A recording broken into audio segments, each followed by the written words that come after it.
Okay, so this is the LKV Veros Phono Preamplifier at $6,500, and this is your latest, and it's an upgrade, significant upgrade from your less expensive one. Very, very significant upgrade. It's we're just introducing it here at the show, and it's the first of our Veros line of state-of-the-art products. And basically, we've done everything we can to give you good sound in this one. We can really start over here with the power supply. This is actually not the Veros power supply. I don't have a spare one here, but I can tell you that this right here is the RFI filter, which in the Veros is considerably more powerful.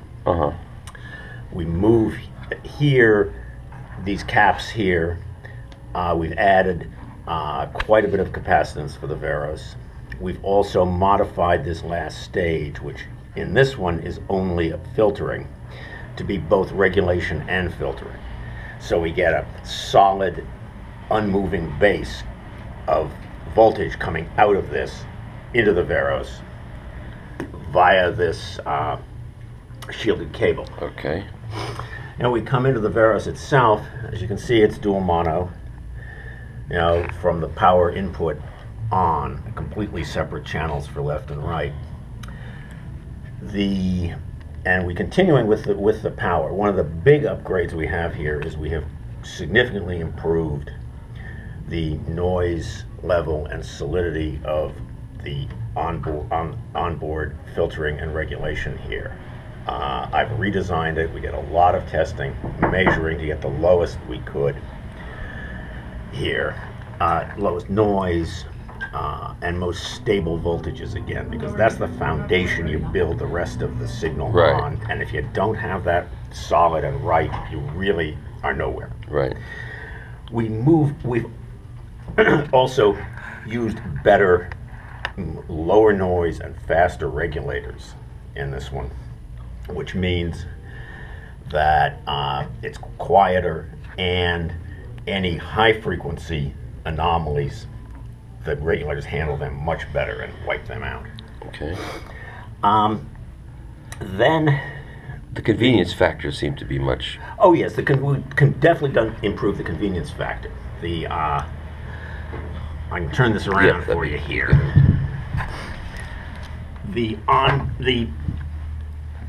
Here on this knob now controls the cartridge loading. So you don't need jumpers. You don't need jumpers. Don't need jumpers. You don't need to open the box. And it's not only more convenient, but it gives you the ability, even record by record, to tune your system a little bit. Because if you change the cartridge load, you can boost or drop the high frequencies on a moving coil cartridge, and you can use that. And who makes these switches? Elma makes the switches. They're not cheap. They're made in Switzerland. Yeah, I'm sure they're not cheap. And we have to, we buy the switch, and then we solder the resistors in there. By hand? By hand. Oh my God. Every single resistor gets soldered in there by hand. It's a little design we made to make it nice and neat and tight, so it doesn't. Okay, so then what? Now explain to us all of these switches in here. These switches are for gain. They are nice toggle switches, gold contacts. Switches are always a problem because it's a moving part. Yeah. So you want good quality switches, and these are very good quality. And so the instruction manual will tell you which switch goes where to do what. Absolutely. And what are diagrams? And what are these two for? Those are also gain. If you throw them this way, toward the back of the chassis, you get 8 dB extra gain. And so now you no longer have to order it from the factory it automatically comes with the more gain if you need it. Exactly. Which makes it much easier for you. It's much easier for us. It's a product you can ship out the door to everybody. And it's much easier for the customer. And if they want it, if they have if they're using a high output cartridge now, they don't need this. Right. They go to a 2 millivolt, a 0.2 millivolt cartridge out, then they need this, and they kick in extra 2 gain. You've got, the gain is from 34 dB to 68 dB in a number of steps. And you might just want to get a picture of this. This is the diagram that shows how to configure the switches for the different gains. And you orient it this way? That's one confusion I had with the How does it get laid out? You orient it this way. I see. You orient it this way, and it says to orient it with one side towards you and the back to your right. Okay, so it's good. And then you look at it this way.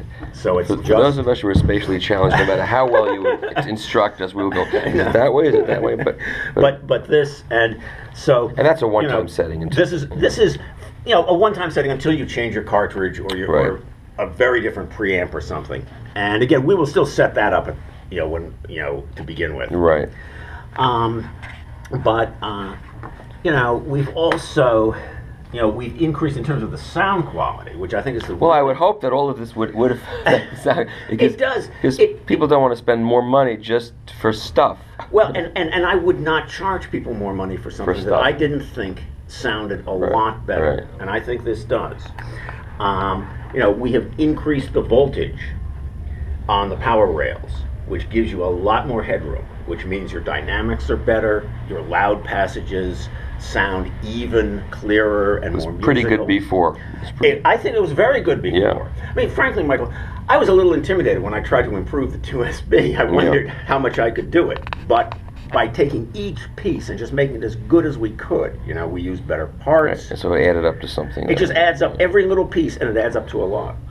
If there's anything more, let me know. But we have to do this quickly, otherwise it doesn't fit on YouTube, and then it's I understand.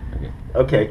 Well, that's basically it. The only other tighter tolerance parts. Tighter tolerance parts, better parts, all goes into the sound. There's also just a little feature here that we put in. We've got the normal RIAA curve, which is 0.1 dB. The contour curve gives you a boost of about half a dB in low frequencies, which warms up the sound. Warms it up, and you can use that for different music. It's like a tone control. It's a little bit, it's a very subtle tone control. Right. You can use that in conjunction with the cartridge load, to play with it, and they're both available on the outside of the box. Right. So all that adds up, I think, to I just think it's a great product.